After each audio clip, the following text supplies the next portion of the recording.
Не престанува голготата на поранешните вработени во Еврокомпозит. Денеска повторно излегува на протести и обвинија власта дека бесрамно 2 години ги лажела. Немало ништо и од најновото ветување дека по изборите ќе ги добијат парите за неисплатените 18 плати и придонесите кои што не им се платени од 2012 година.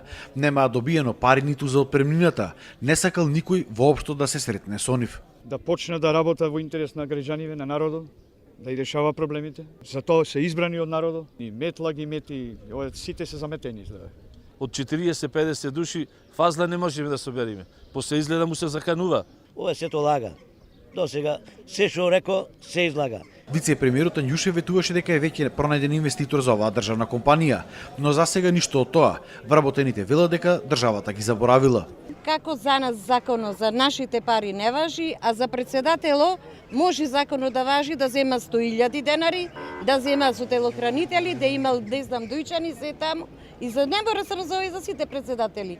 Како законот за нив одма важи, а ние за нашите пари не можеме да ги земеме со години. Побара и од антикорупцијска да отвори случај за наводното префрлање на државни средства на непозната фирма во Гана, каде требало да се испорачаат шлемови. Имаме сознание дека државни пари се префрла во Гана на каде Господ знае таму.